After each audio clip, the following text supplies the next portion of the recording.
Welcome to Club Damingo, brought to you by Cyclone Comics.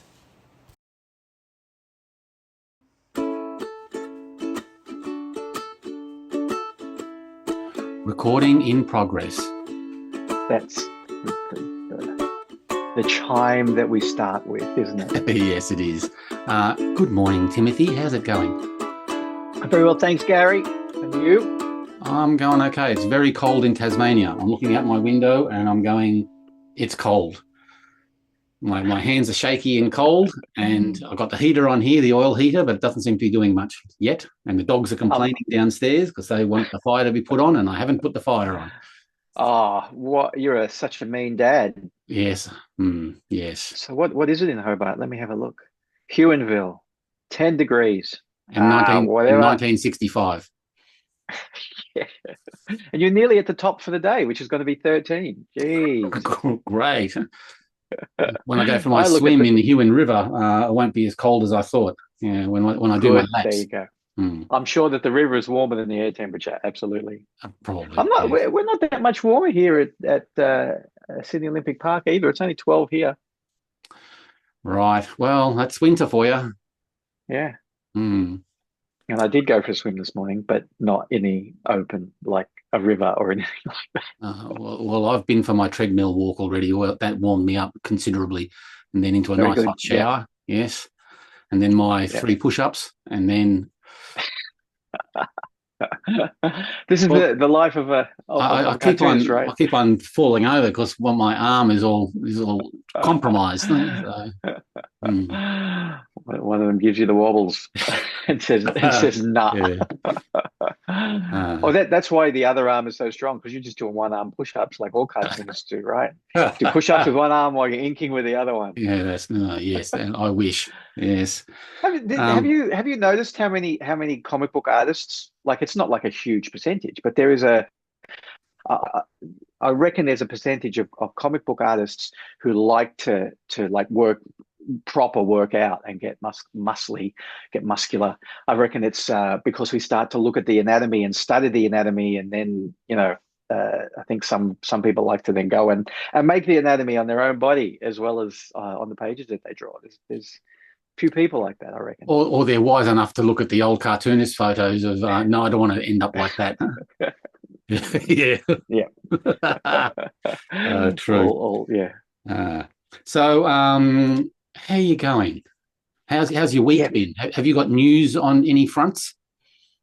Yeah, we've been working on, can't tell you all the reasoning behind it, because there's a reason why we've kind of fast-tracked it, but we've been working on the trailer for the Greener Pastures short film. So we've already released that teaser where you kind of get a bit of an idea of the vibe and the tone. But you don't get to see Trevor. You do get to see Colleen in it. That's really about it, really, isn't it? Colleen and Trevor is about all you really get to see there. So we're working on a proper trailer now. So the kind of trailer, if this was a 2-hour movie, the kind of trailer you would get for that. So it's a good minute. At this point, the edit is a good minute, and it's such a good trailer. And just to give you a little peek behind the curtain, we're making a 15-minute short film, which will be available eventually online for free, I'm sure. That everything kind of ends up for free online eventually. But until that happens, which could be 2 to 3 years, the only place anyone will ever be able to see it is at a screening. And that's not necessarily a lot of people, right? So Nick Kaczewski, who's our director and co-writer, he said that the trailer is the thing that 99% of people will probably see. So we have to make a really amazing piece of work there. That shows the tone and everything, and makes them want to go and see it if there's a screening, but also just makes them go, this is incredible, like what is this thing? And it's a really good trailer, and you'd see Trevor complete, like we're not hiding him at all. So for most people, it'll be the first time you see the prosthetic in action, and Trevor in full costume, etc. So was there much discussion about do we reveal in the teaser and shorts or do we wait for people to see the film itself? Was there much discussion Uh, of the do we, don't we, of the reveal? yeah, a little bit, but it was a very short discussion. Ah, When we realized that if we didn't show uh, all the really good stuff in the trailer, then a lot of people would just go, "Yeah, I heard he made a movie, but didn't yeah, really see yeah, much of it." Well, now people, even if this is all they see, I'm yeah, not trying not to swear on the show, but I think people will shit themselves when they see it. It looks amazing, yeah. but like the film itself, the bits that are in it need the VFX done, so that's going to take a little while. All of those shots need to be color graded at least closer to what the film will be. We've got a composer on board who's actually already scoring the short. So he's going to quickly do a little score for the trailer as well. And even like the sound mixing is, like I said to you, we did ADR, we did voice over replacement for Trevor. So all of that needs to be smoothed out as well, including, I assume, because I haven't watched it now for a few days, so I'm already forgetting exactly what's in it. But we're probably going to try to get the animation of Trevor's lips in there to match the voice coming out as well. So yeah, that was really exciting when we saw that. Normally, when something comes in, I go, oh, maybe we should do this, maybe we should change that. And I saw this and I went in, this is ready to go. Like, it's so exciting. It's such a great little condensation of what it's all about. So yeah, Wow, how keep exciting. keep your eyes peeled for that. I'm hoping in a matter of weeks, really, like a week or two. We have a little deadline for other reasons for this. So Nick is working hard to get that done. Yeah. And Nick, just to talk Nick up a little bit, was at the St Kilda Film Festival over the weekend with his last short film, Very Fine Day. He directed that, co-wrote it, or helped with the writing of that. Very Fine Day, but it's spelled VER dot Fine Day. It's oldie English, and it's a bit of a biography. Like it's like it's biographical, but highly stylized. Right. I don't know the name of the subject, which is terrible, but it's like a female goth writer, like from I don't know, a century ago or something like that. So yeah, they actually shot some of it in England. Oh, okay. Yeah. Nick pulls out all the stops when he's doing Right. a short film. So yeah, to be included in the St Kilda Film Festival, big deal. So he was on stage with the cast and crew doing a bit of a Q&A there as well. Nice. Yes. Hmm. Okay. So let me keep on talking about comics and films. We for reasons that will become evident in a week or two's time, I watched the Popeye movie for the first time ever, the one with Robin Williams playing Popeye. Yeah. That was quite the experience. It was really interesting. I like Robert Altman's a really great director when he's making really great stuff. And Jules Pfeiffer wrote the script. Jules Pfeiffer from EC and Mad Magazine and all of that. Like, he wrote it, and so I wasn't expecting a lot, but I think I was expecting more than what I got. But the entire thing looks to me like the entire thing was shot on location. Even interiors were shot in the interiors of the location that they built in Malta. So there's this little theme park built around the set that's still there in Malta, and like, so everything I think was shot pretty much with the light that was available light. And I'm almost certain that every single line in the entire film was re-recorded with ADR, and then stripped back in again. And it's so obvious to the point where I'm sitting there saying to myself, did Altman decide that he was going to make a live action cartoon? And when you make a cartoon, you have to record the voices and then strip the voices in, right? Somebody goes into a booth and then records the voices, usually before the cartoon's shot or animated. And this is the other way around, or maybe it wasn't. I don't know. But I'm thinking to myself, did he decide to do that? Like, we're gonna record everything in the booth and then strip it in as if it's a cartoon. And so it was interesting. If people have not seen it, it's worth looking at, because the set is really interesting. The acting is really weird. Shelley Duvall, who's another great actor, plays Olive Oil, and she's amazing as Olive Oil. Like she looks like Olive Yeah, Oil, yeah, yeah. amazing, and he looks like Popeye. It's really quite incredible. Um, but it's a semi-musical as well, kind of like in the old Disney vein, where there's a few musical numbers, and they're really weird numbers, like really strange. It was 1980, so I think it's a very 1970s um, throwback, and I think he was very much looking at the original date of the cartoons and trying to write something that was like a 70s version of that stuff in whatever it was, the 40s or whatever. Mm-hmm. Um, very strange songs in it. Um, And but but but would, yeah, as you say, would that not reflect not just the early cartoons, but the early strips as well, comic strips? yeah, Yeah, totally. And I don't know much about Popeye. I really don't. I haven't even really seen that many cartoons, let alone comic strips or comic books. So the fact that they introduce Sweepy as well, mm, the baby, yeah, yeah. and Popeye only just meets Olive for the first time in the movie, and I'm going, oh right, so this is how this group gets together. They're not like, I don't know, spoiler, but they're not actually like a married couple with a baby. It's like all of these weird, disparate characters. How did they all come into one spot? So, if you've not seen it, it's really interesting to look at from all of those point of views. I But think don't I've seen watch it it thinking once you're when it going to first see a came great out. movie. Yeah, I think Yeah, saw no, it I never once. did. Yeah, and Yeah, yeah, to the point where I actually already want to watch it again because of how weird it is. yeah, yeah, yeah. I think it'll age well, or it has aged well. That there is a bit of an appreciation for it now.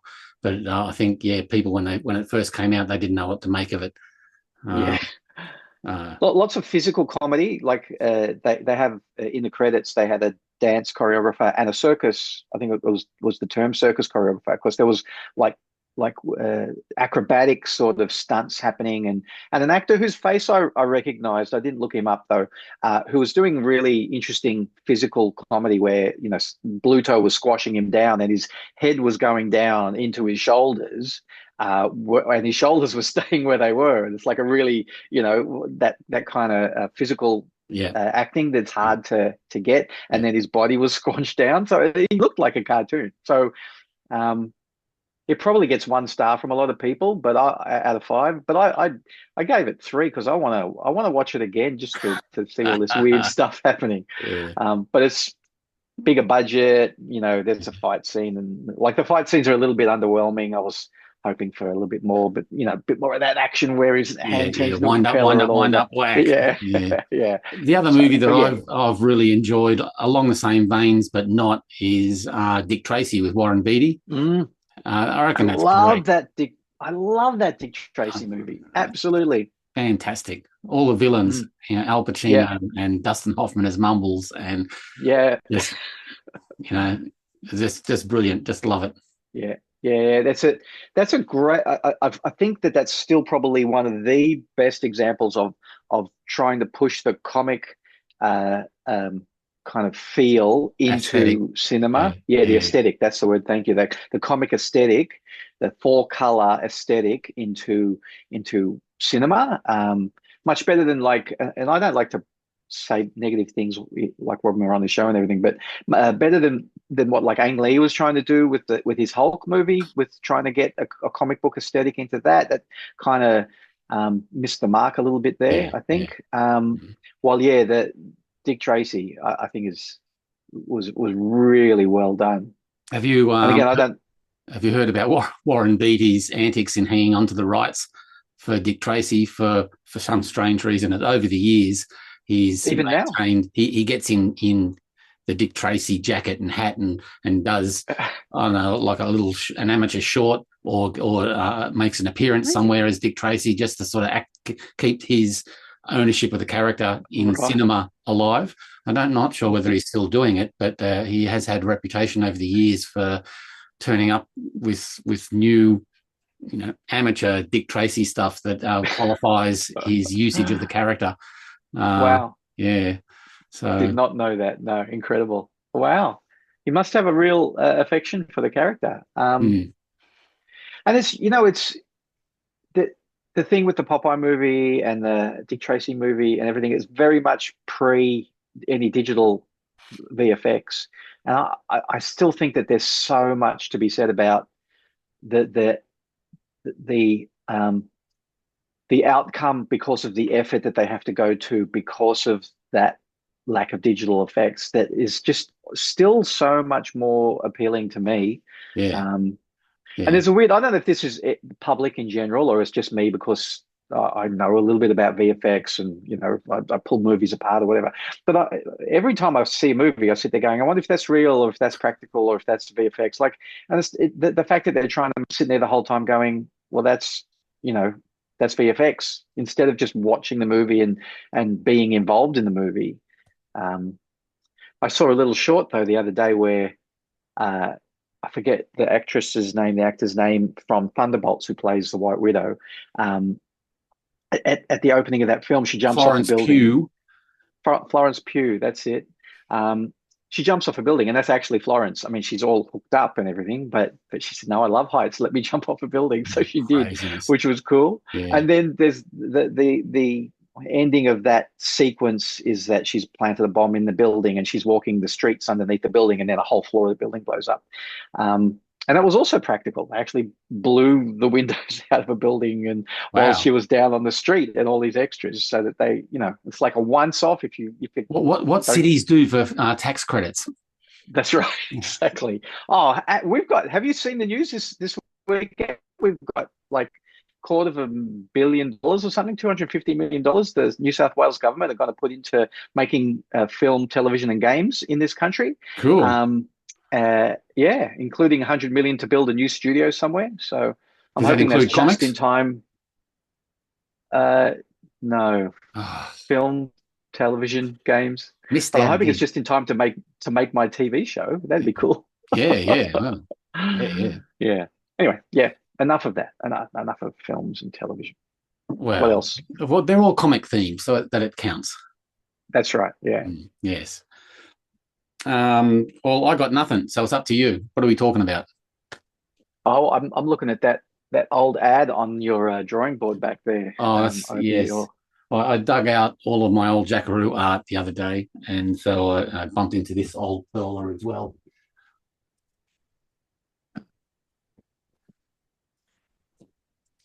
Yeah. Is that got like paper over the top? Yeah. Wonderful.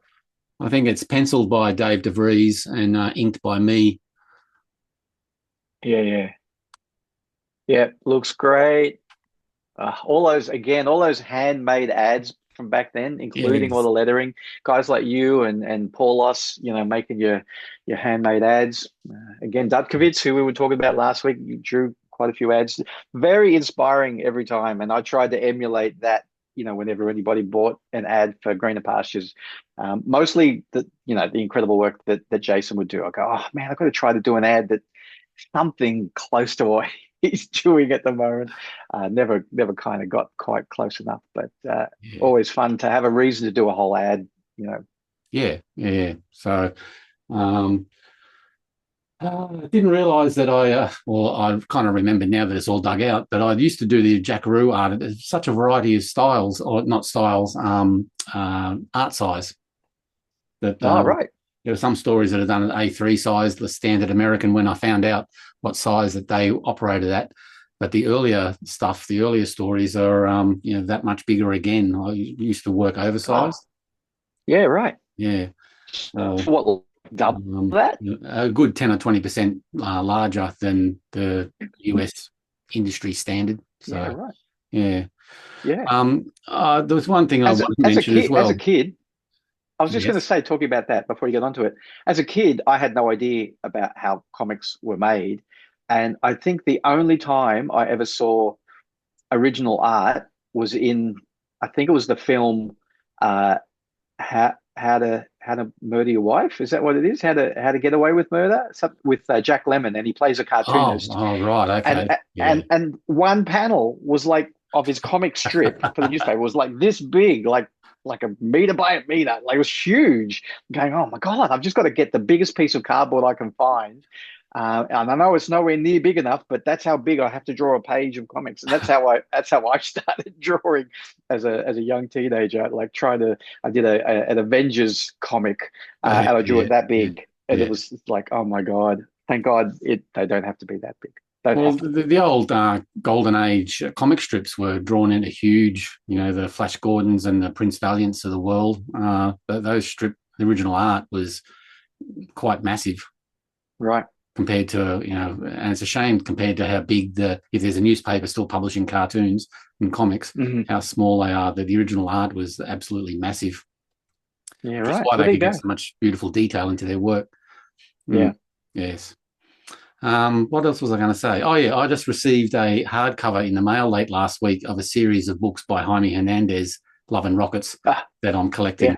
And I've had two of the three that were the same trim size. This third one's come along and it's the same width, but a centimetre taller.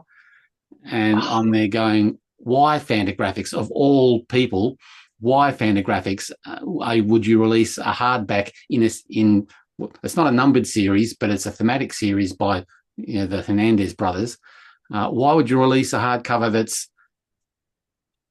out of whack? Crazy. Oh my God. Is it were the first two, are they American comic book size, or are they already They're album size? already. I'll go grab them real quick. Yeah. Well, Gary's gone. Ladies and gentlemen, welcome to the show. Yeah, so I don't know. Wait for Gary to get back. Okay, here I am. There he is. Here I am. We'll edit all that out. No, we won't. We're keeping it in. So they're the first two books. They're the top, Yeah. and the bottoms. They're the same size. Yeah. And I just got his latest hardcover collection of life drawing, and I'll just have to. No, the width and height is out. It's oversized. Oh, crazy. Unbelievable. You're right. And it's like, is it really going to make that much difference To to me, the reproduction? No, to the reproduction. Like no, to it keep makes it no difference at all. No Yeah. difference at all. It's just an arbitrary decision made to annoy people. You know how? I mean, this is a collector market. I mean, these are the kind of thing that send people insane, and they jump Yeah. off buildings. But Yeah. they just So you've got to just take it down to the local print shop and ask them to put it in to guillotine the edges down a bit. Yeah. Get Bell to do some bookwork on it. Yeah. Incredible. Anyway, the contents are still highly recommended, but I hadn't matched them up with the earlier volumes. I read the book and went, that's fantastic. That was a couple of hours very well spent. And I sort of floated up to my bookshelf and went, I'll just make some room there, and I'll just slide that edition right next to the other two, and it'll be sweet. It won't fit. What's going on? Because the earlier two fit snugly on my bookshelf, and this one wouldn't fit in. Couldn't believe it.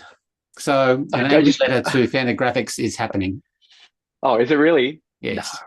No. Yeah. Oh, wow. What a stupid moved into thing. curmudgeon territory there. I'm going to write them a letter. Fantagraphics, of all people, should know their market, and they should know that something like a different trim size for a hardcover when people are reading the hardcovers is maddening and a stupid decision. Yeah, madness. I had this picture in my head of like this a cartoon strip of you kind of floating up the stairs, little picture of you with your head up and kind of right. Oh, that was really great. That was really great. And they'll all be the same size. It'll be lovely, and I'll be able to feel the edges, and they'll all be the same. But no, this is why we buy physical books, isn't it? For the tactile and the bookshelf and all of that. Exactly right. Yeah. Well, I have the same thing with some of the Hellboy hardcovers, that some of them come out at the same size as the library editions that I have all the hardcovers for, and it's a lovely complete set. And then there are some other editions that are just a little bit thinner in width of the book, not same height, a little bit thinner. And it's like, again, what decision you're doing library hardcover editions that are, you know, like the top of the line for money paid, and they make a silly decision like that. But anyway, Yeah. mm, Anyway. that's all I got. What are you going to complain? All right. We're trying not to be negative on this, are we? So what can I say that's positive about it? The contents of the book was fantastic. I bet they were. Yeah. So is it Love and Rockets reprinting or new work or yeah? So the series that the brothers split the actual regular comic up, and so they collect Jaime's and Gilbert's stories in individual collections down the track. So this is the book where Maggie, his main character, actually gets married. So not the book is about the wedding or at all. It's about other set of characters that it's really hard to describe a beginning, middle, and end to a lot of his stuff because it's so subtle that the storytelling is just about enjoying time with these characters in a lot of cases. So it's very, very sublime. Does he do like discrete arcs, or it just continues and everything melds from one thing to the next, and because it's just the life of the characters, right? I think he decides that there is a beginning and end to what will be a hardcover collection, right? So, but there is, I don't think he probably, I don't know, but I don't think he would plan. There's lots of 1 or 2 page stories. There's a couple of 6 pages. There's, different beats that are created across the hardcover. So it's still cohesive as a single read, but it's also cohesive as reading the comic and just getting a couple of pages an issue, or 2 or 3 very short stories per comic. And then when they all get collected together, it's like, so that's where he's going with that. So there is a certain amount of planning, but there's also a certain amount of serendipitous. We'll just go over here and have 2 pages with this character doing something stupid. Then we'll go back over here to this character, the main story, and keep on going. Yeah. So, love it. Yeah, lots to learn. Lots to learn from his storytelling. Very cool. Yes. So listen, how about we do a little bit of a pickup from last week? We spoke about Michael Dutkovich last week. I don't know, did we speak at length, or it was mostly just kind of mentioning Michael? And then we covered his career. You mentioned his career from your point of view that you understood. I mentioned that he just had his birthday, 70th birthday. And that's right, the 70th. He was on my list of creators that if I was to publish something, that would be a reprint of the Electronaut or Verity Aloha, his strip, something to do in the Barbarella vein. Would be a fantastic thing. And that's the mode that he works in anyway, the cheesecake space chick mode. So that was what was on the show. Yeah, he actually told me once, years and years ago, when we were having, I don't know, a drink or a meal or just sitting somewhere, about Electronaut.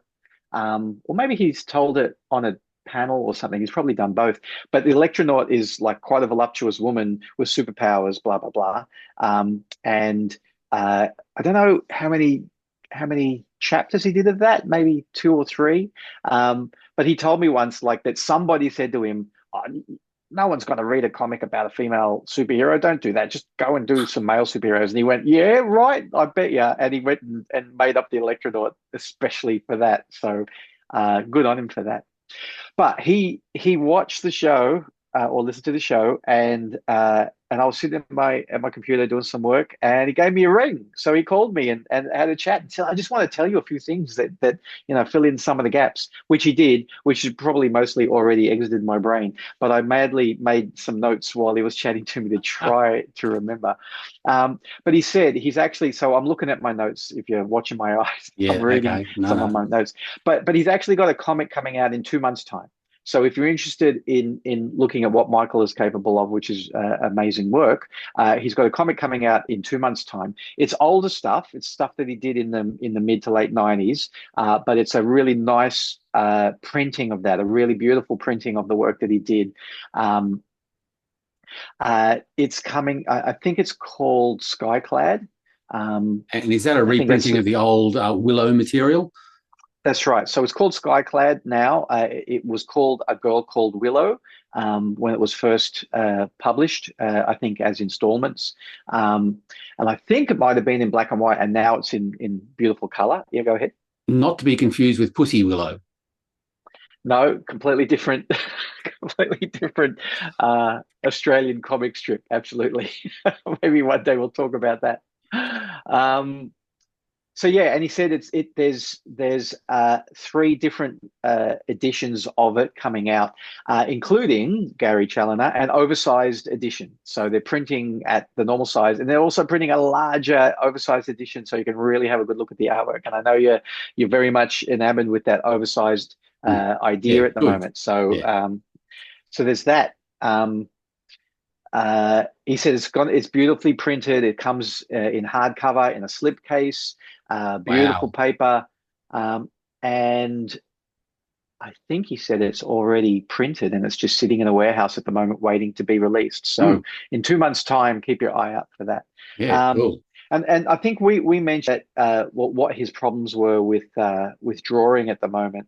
And he said it's not his hands. His hands are fine, and he can hold the pen and do the work, etc. But his eyesight is pretty bad at the moment, and it sounds like there's a surgery that might help that. So he's very much considering Ah, getting that surgery. yeah, So cool. Well, we'll let's see about let's that. let's hope that that is something to look forward to in the future, that he get back behind the drawing board.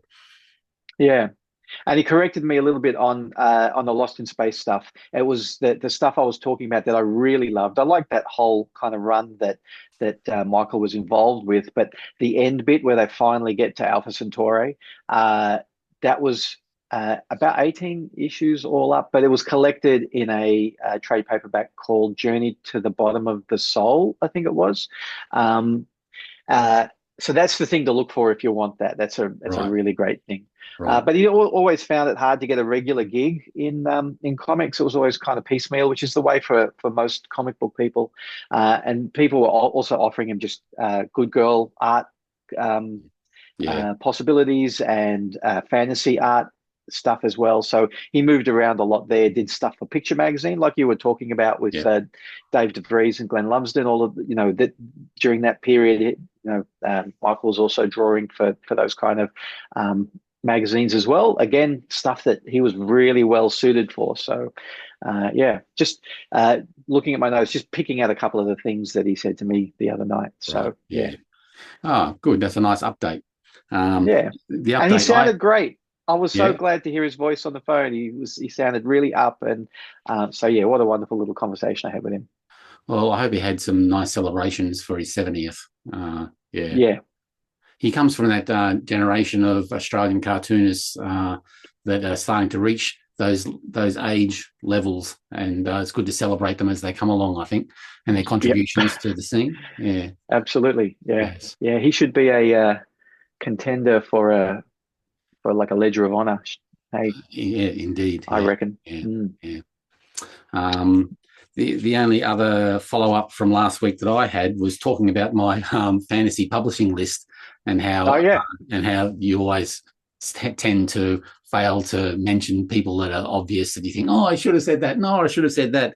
But I have some rationale for why I missed out on a few things. So, for go for it. example, there are four people. Greener Pastures we mentioned that before, but Cyclone has published Greener Pastures, so That's true. There you that's go. tick. So there, and we didn't mention Killaroo, and in the latest Adventure Illustrated, Flash Damingo Yeah, and Killaroo, had a crossover. So tick. Killaroo has been in a Cyclone comic. Ashley Wood, of course, I had a period of working very closely with Ashley over the years. Yes, that's very nice. Who's that artist? yeah. He's got a Awesome bit of a stuff by future, that boy, doesn't he? some little startup there. I don't Yeah. know. God. I don't know. Yeah. Was it Lovely. Graham Challenger or Chandler. something? Yeah, that's right. Graham Chandler. And you mentioned Ashley Wood, and of course I have a long history of having worked with Ashley through the second iteration of Cyclone. Of course. And the other guy Yeah. that's worth mentioning that I didn't mention and should have, of course, is Fil Barlow. Yes, I would publish my more Fil God, Barlow yes. stuff, but Cyclone already has published some Phil Barlow stuff. That's right. So Yeah. tick on that as well. But Fil Barlow is a great Yeah. Australian talent that needs more Yeah. spotlight shone on him as the years Absolutely. progress. Yeah, yeah. Yeah. Yeah. If anyone hasn't tracked Fabulous. down his Zooniverse series, it's essential reading if you're into Australian comics. great science Yeah. fiction cartooning there.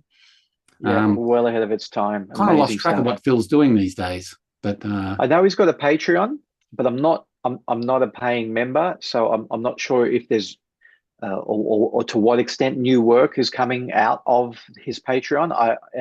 Every so often I get a glimpse at some free stuff there, but I'm not sure.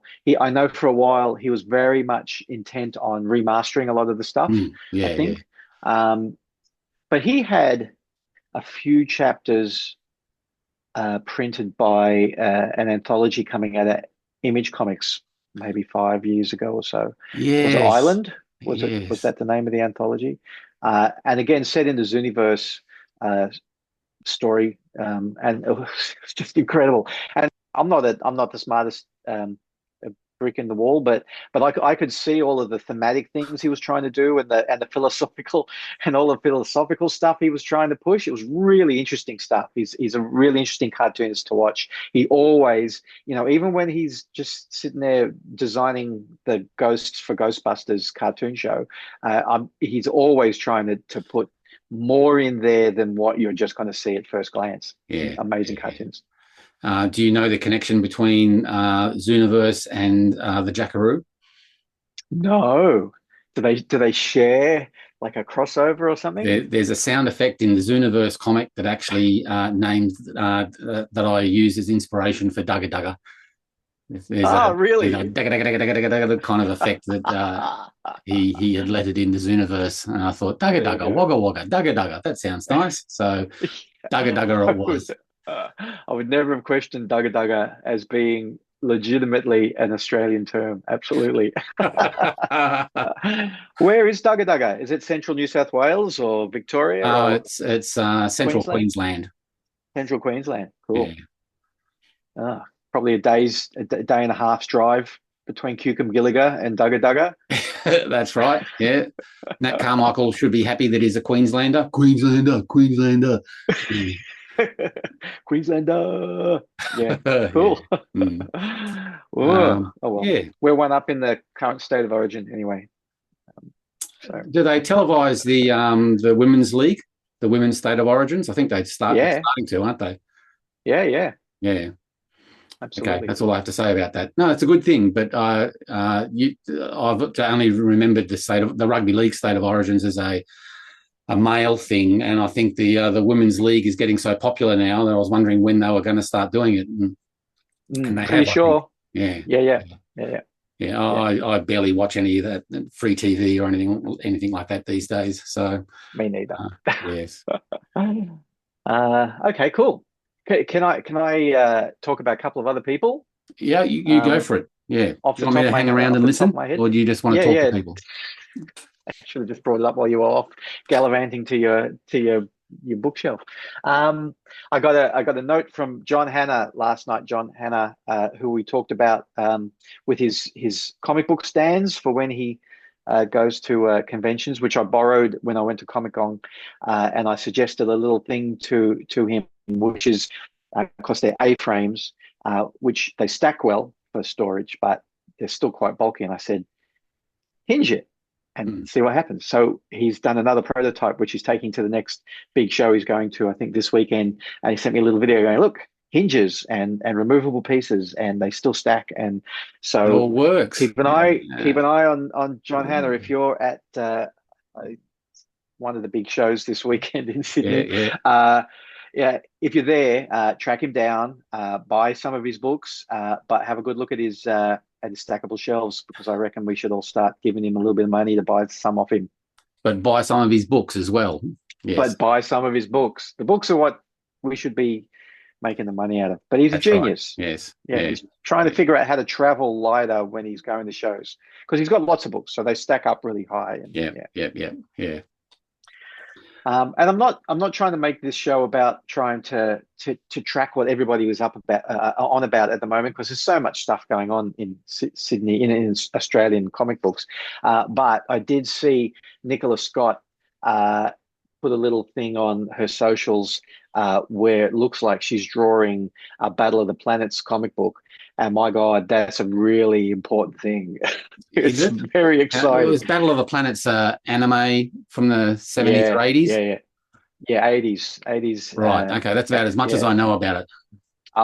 For a lot of us that grew up with it, it was extraordinarily important. So, along with Astro Boy, big introduction to anime. I think Mm-hmm. if you go back, a little bit further, it might have been Marine Boy and Prince Planet, right? All of these pieces of anime creeping into Western Yeah. cartoon shows, Kimbo the but White uh, Lion. Kimber the White Lion, yeah. But for afternoon after school viewing, Battle of the Planets, extraordinarily important to me at that age. And when this, if you didn't know it and you saw the picture, you'd go, well, that's a nice Nicola Scott drawing, but you wouldn't necessarily recognize who it was. And I went to the comments in her Instagram and everyone's going, oh my God, are you drawing Battle of the Planets? So it mustn't have been like announced anywhere either. And I wrote in the comics, Nicola, have you got any idea how important this is? This is the most important thing you've ever done in your life. And she said, oh, I know, I know. So she gets it. It's a So, really like, two questions: who's publishing it, and I don't know. what's the premise of Battle of the Planets? Very Yeah, quickly.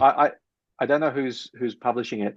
And look, I'm going to talk out of complete ignorance. All I know is Battle of the Planets, and I know that that's not the real name of it because the Japanese version is quite different. They brought Mm-hmm. it to America and absolutely butchered it. And even as a 10-year-old, I could see where the butchering was. Right. There's actually a two-part episode, a two-part story, two-episode story, which was really intense. Where the bad guy gets one of the shoes of one of there's five heroes in it, and is actually building somehow out of the shoe a new version of this woman. I don't know anything, something like that, and I'm sitting there going, there is a different story being told here, and it's not the one that they're showing me. There's something really interesting going on, and this is like at age, I don't know, 12 or something. I could see that, but it's like it is what is now that the archetypal group of five in an anime. There's the strong leader, and then there's the hothead who's got the same physique, male, but is the hothead instead of the cool, calm, strong leader. There's the female, but as well. So that's the three kind of at the front, and then there's the big guy who probably doesn't get into the action terribly much, but he's really strong because of how big and a little overweight he is. And then there's the weird little one who makes weird noises and is really skinny, and Right. it's like that archetype, I think, comes from Battle of the Planets, or what was called So in it's Japan a science Gatchaman. fiction space adventure, is it? Yeah, yeah. There's like a bird a bird kind of theme to it. They do this transmutation to get into costume, and it's all bird related. They have bird shaped capes and a beak on their helmet, and they have this amazing spaceship. Which once an episode, they have to do this thing, which is really hard. The spaceship turns into a fiery phoenix, so they have to do this to get the final battle happening, and it's all really hard for them inside this fiery ship. But Right.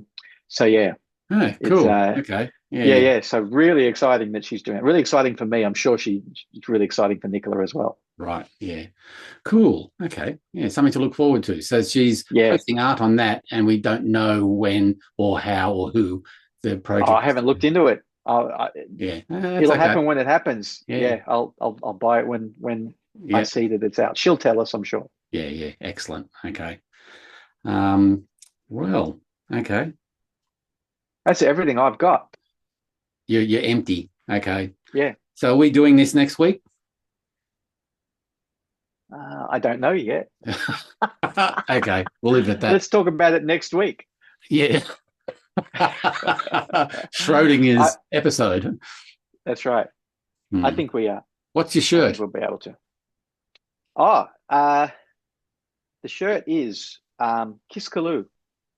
What's your language? Gesundheit. That's right. What's a Kiskaloo?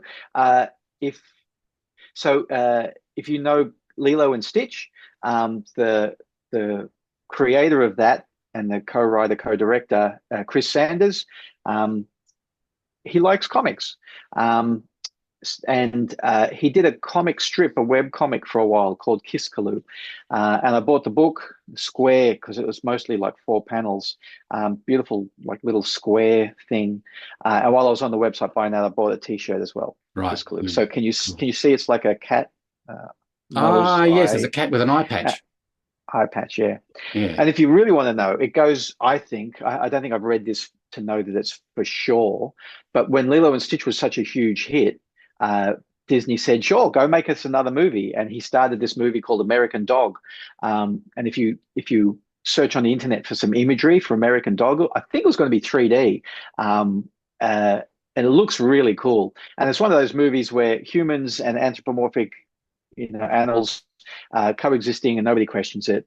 And Kiskaloo, I don't think that would have been the name of the character, but was one of the characters. So a very Stitch-like character in that getting into trouble all the time, but a little gray cat with an eye patch and nothing but trouble, and a little dog who I guess that they ending up being partners. But at some point, Disney decided not to make that film. Maybe it's because the dog is smoking cigars all the time. We can't have that in a Disney movie. There's probably a lot of gunplay and gambling. It was going to be one of those movies. It would have been absolutely incredible, I'm sure. If you read anything about it, you'll see that people just lament continuously that we never got American Dog by Chris Sanders. And I'm one of those people who lament it. But then I think he took that character and just did some comic strips on it. And that's really fun. I'm pretty sure they're all for free on his website as well. I think it might be chrissanders.com. But he's an amazing storyboard artist as well. His cartoons are just beautiful, really incredible. But Disney went and took American Dog and turned it into a movie called Bolt, which was 3D. Yeah. Which is a really good movie. I actually think it's a very good movie. So we didn't end up with something terrible, but we didn't get American Dog. Do you follow an Australian artist called Adam Murphy on Instagram? Oh my God, yes. How incredible is Adam Murphy? Yeah. Why don't you talk about him for a little while? Because I don't know a lot about him. He's an animator as well. Is he mostly storyboards or an animation director? Like his skill level is stratospheric. It's amazing, and you've got to search him out on Instagram if you're somebody who's on Instagram, because he goes through periods where he will emulate a certain period of animation and do a whole lot of drawings of a whole lot of whatever he's into. And it could be Tintin, it could be Doctor Who, it could be Indiana Jones. I don't know what. Yeah, Indiana Jones. Where Tintin and where they meet. Yeah. They're amazing. And doing those faux covers, like making up a story that Indy and Tintin would be in together and doing a cover for it. Partly in the Tintin the Hergé style, but partly in an animation style instead. But he's also got that original little comic strip he's been doing little by little as well. What's it called? It's like a mug or a tankard but it's a very Lord of the Ringsy sort of thing. And he will do like 10 panels at a time or something in full color, in incredible illustration. It's flat cartooning, right? It's not like it's fully rendered, but it's just perfectly, subtly created every time. Amazing. He actually sent me a lovely drawing that he did of the Jackaroo sitting in a bar, and it was just wonderful. Yeah. Wow. So he knows of you. Yeah. It's the old, he grew up reading my stuff, etc., etc. Yeah. There you go. People should go out and get a life. Oh, they have. They go out and be successful. Oh, they have. Yeah, but Adam Murphy's stuff is well worthwhile tracking down. He's amazing. And you'll be on his Instagram page for ages, just scrolling through the thousands, or it seems like thousands of homages and style drawings that he does for all these famous characters and IPs. It's just amazing. Yes. Yeah. Adam Murphy Art Instagram. I've just looked him up. He's only got 166,000 followers, so he's not very. Loser.